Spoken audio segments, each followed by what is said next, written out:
आज अमर live consultation में जो हम वीडियो प्रस्तुत करने जा रहे हैं वो वीडियो योग और ज्योतिष का मिला जुला एक वीडियो है। और ज्योतिष के माध्यम से हम किस प्रकार से कुंडली जागरण कर सकते हैं, जैसे कि विदित है, अधिकतर लोग इस मामले में जानते हैं, लेकिन इसकी तरफ बढ़ने के लिए उनको सही दिशा निर्देश नहीं मिल पाने के कारण वो अक्सर इस विषय को कई बार छोड़ देते हैं। और ये विषय ये है दोस्तों कि मूलाधार चक्र से लगा करके 7वां चक्र जो है सहस्त्राधार चक्र तक, ये 7 चक्र होते हैं। और ज़्यादातर 99% लोग 90% लोगों की शक्तियाँ मूलाधार चक्र में ही अटकी हुई रहती है, ऊपर नहीं बढ़ पाती। बहुत कम जो लोग हैं जो आध्यात्मिकता और इसमें थोड़े से जानकार हैं, वो थोड़ा इसके ऊपर एक कुंडली के एक चक्र में ऊपर बढ़ते हुए सहस्त्राधार चक्र तक जा सकते हैं, गए हुए हैं। बाकी बहुत मुश्किल है, लेकिन असंभव नहीं है। ज्योतिष के माध्यम से कुंडली जागरण को हम बहुत ही सरलता से समझ सकते हैं दोस्तों। जन्म कुंडली का जो 8वां भाव है वो मूलाधार चक्र माना जाता है। और मूलाधार चक्र का जो 8वां भाव है, यहाँ से हम बढ़ते हुए 7 चक्र एक एक करके पार कर सकते हैं। इसी के बारे में आप चर्चा करेंगे दोस्तों। और राहु जो ग्रह है, वैसे राहु को पाप ग्रह और अशुभ ग्रह माना जाता है, लेकिन कुंडली जागरण में इसका बहुत महत्वपूर्ण रोल है। जब भी जो राहु के साथ अन्य ग्रह जुड़ते हैं तो कुंडली जागरण होता है। और जैसे कि विदित है कि मूलाधार चक्र के पास में 72,000 नाड़ियाँ का एक केंद्र है, जो पूरे शरीर में उसकी नाड़ियों का विस्तारण है। लेकिन मनुष्य मात्र आम आदमी जो है ये समझ नहीं पाता है कि उसके पास में इतनी शक्तियाँ हैं। कस्तूरी मृग की भांति वो उसको बाहर ढूंढता रहता है, जबकि सभी शक्तियाँ ईश्वर के समान शक्तियाँ इस आदमी के खुद के अंदर व्याप्त है। उसी को हम इसके माध्यम से आज समझने की कोशिश करेंगे दोस्तों। कुंडली का 8वां भाव और राहु के साथ अन्य ग्रह जिस प्रकार से साथ में जुड़ते जाएंगे, उसी प्रकार से एक एक चक्र को हम सफलतापूर्वक प्राप्त कर सकते हैं। विषय थोड़ा गंभीर है, इसलिए समझने की कोशिश करें। मैं बहुत ही संक्षिप्त में समझाने की कोशिश करूँगा दोस्तों। पहला चक्र है मूलाधार चक्र। मूलाधार चक्र जो है वो मल द्वार और जनन केंद्रियों के बीच में स्थित है। 4 इसमें पंखुड़ियाँ होती है दोस्तों। और इसके देवता है गणेश और तत्व है पृथ्वी। बुध ग्रह है इसका मालिक। और इसका मंत्र जो है वो है lump lump lump lump lump, इस प्रकार की ध्वनि आती है। और ये मंत्र अगर आप सिद्ध कर दें इस बीज मंत्र को, तो आपको ये इससे ऊपर आसानी से आप उठ सकते हैं। और जब भी राहु और बुध की युक्ति होगी तो आप आसानी से इस चक्र को सफलतापूर्वक प्राप्त कर सकते हैं। दूसरा चक्र है दोस्तों स्वादिष्ठान चक्र। ये स्वादिष्ठान चक्र मूलाधार चक्र से 2 अंगुल ऊपर पेशाब की जो थैली होती है मनुष्य के शरीर में, उसके ठीक पीछे रीढ़ की हड्डी में मौजूद होती है। जैसे कि विदित है, रीढ़ की हड्डी में कुंडली का एक स्रप, सुषुप्त अवस्था में जो स्रप होता है, उसी अवस्था में रीढ़ की हड्डी के अंदर ही ये जो कुंडली का होती है। तो दूसरा है दोस्तों स्वादिष्ठान चक्र। इसमें 6 पंखुड़ियाँ होती है और ये मूलाधार के ऊपर होता है, जैसे कि मैंने बताया। और इसका बीज मंत्र है बम बम बम, इस प्रकार की ध्वनि आती है। और इस बीज मंत्र को सिद्ध करने से और अपन इसके ऊपर उठ सकते हैं दोस्तों। विष्णु इसके देवता है और शुक्र इसका ग्रह है। राहु और शुक्र की युक्ति अगर हो जाती है और शुक्र और राहु की युक्ति को अपन सफल बना लेते हैं, तो आप आराम से जीवन की सेक्स लाइफ के ऊपर भी आप कंट्रोल कर सकते हैं और इस स्वादिष्ठान चक्र को आप आसानी से जो है प्राप्त कर सकते हैं। तीसरा है दोस्तों मणिपुर चक्र, जो नाभि जो है शरीर में, उसके पीछे रीढ़ की हड्डी में ये मौजूद होता है दोस्तों। इसमें 10 पंखुड़ियाँ होती है। देवता इसका रुद्र है और अग्नि इसका जो है तत्व है।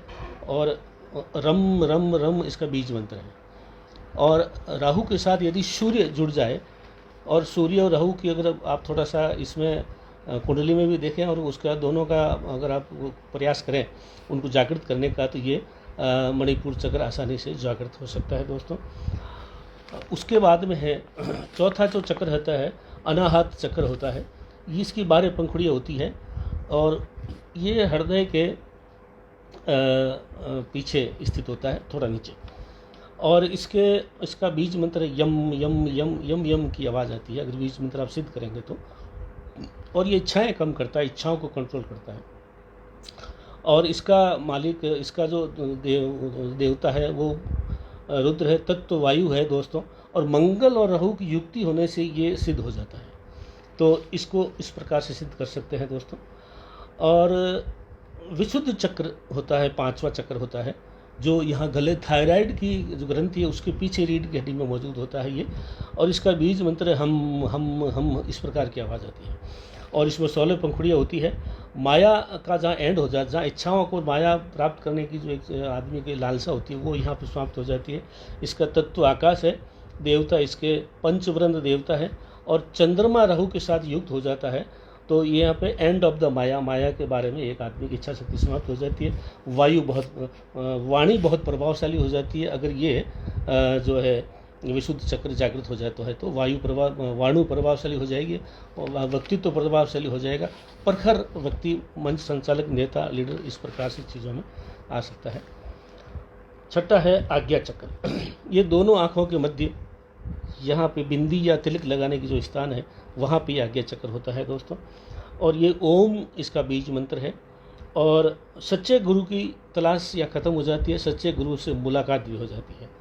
और ये अर्धनारीश्वर के रूप में है। और असली गुरु आपको यहाँ पे मिल जाता है। गुरु भी ढूंढता हुआ आपके पास आएगा, आप भी गुरु को प्राप्त कर सकते हैं। राहु के साथ गुरु ग्रह अगर इसमें प्रबल हो तो इसको आप आसानी से प्राप्त कर सकते हैं। और ये आज्ञा चक्र है दोस्तों, जो छठा चक्र है। इसके सबसे ऊपर अंतिम जो है चक्र है वो है सहस्त्रधार चक्र। ये चक्र जो है मस्तिष्क के ऊपर यहाँ पे स्थित होता है। और इसमें 1000 पंखुड़ियाँ होती हैं। 1000 पंखुड़ियाँ महात्मा बुद्ध, भगवान बुद्ध का अगर आपने चित्र देखा होगा, उसके अंदर जो घुंघराले बाल हैं इनके ऊपर जो मस्तिष्क पे, ये कुछ नहीं है। उन्होंने सहस्त्राधार चक्र तक जो है इसको प्राप्त कर लिया था। और इसलिए ये घुंघराले बाल जो है वो 1000 पंखुड़ियाँ ही है एक तरह से। और इनमें जो है इसका कोई मंत्र नहीं है वैसे, क्योंकि यहाँ पे आकर के मंत्रों की आवश्यकता नहीं पड़ती, शांति प्राप्त हो जाती है। और ये शिव का मिलन होता है, प्राकृतिक रूप से इंसान जुड़ जाता है। और राहु के साथ शनि की युक्ति होती है। और राहु के साथ शनि को अगर अपने प्रबल कर देते हैं तो इंसान इस जो है सहस्त्रधार चक्र को सफलतापूर्वक प्राप्त कर सकता है। भूत, वर्तमान और भविष्य, इन तीनों चीज़ों का वो मनुष्य ज्ञाता हो जाता है। और यहाँ आके जीव का शिव से मिलन हो जाता है। वो शिवत्व को प्राप्त करता है, देवत्व को प्राप्त कर लेता है। और ये एक अंतिम पड़ाव है इसका। लेकिन राहु जब तक केतु से नहीं मिलता है तो इसके बाद में राहु का जो, जैसे राहु कुंडली में बताते हैं कि वो जो है सर्प का मुंह है और केतु उसकी पूंछ है, तो केतु से राहु मिल जाता है तो पूरा एक चक्र पूरा हो जाता है दोस्तों। और ये इस तरह से आप कुंडली जागरण को प्राप्त कर सकते हैं। कुंडली जागरण वैसे बहुत गहन विषय है, बहुत ही मुश्किल ये विषय है। और प्रबल गुरु के और सक्षम गुरु के बगैर ये संभव नहीं है। ये मैंने बहुत संक्षिप्त में समझाया है दोस्तों, बहुत ही छोटे रूप में इसको बताया गया है। इसको विस्तार से चर्चा करने के लिए आप मेरे से कभी भी संपर्क कर सकते हैं। और आपकी पात्रता है, जैसे कि मैंने वीडियो के शुरू में बताया कि अगर आपका कुंडली का अष्टम भाव और उससे राहु का कोई न कोई कनेक्शन है। कैसे? राहु अगर अष्टम भाव में बैठा है, आप फर्स्ट रूप पहले रूप के पात्र हैं। राहु की दृष्टि अष्टम भाव में है तो आप दूसरे रूप की पात्रता रखते हैं। अष्टमेश के साथ राहु है तो तीसरे रूप की पात्रता रखते हैं।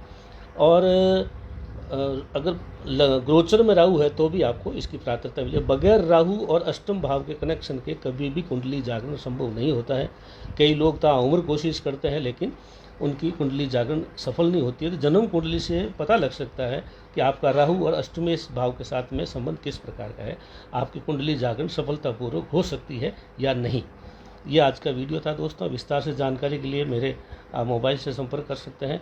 मेरा निवेदन है कि इस वीडियो को अधिक से अधिक शेयर करें। धन्यवाद।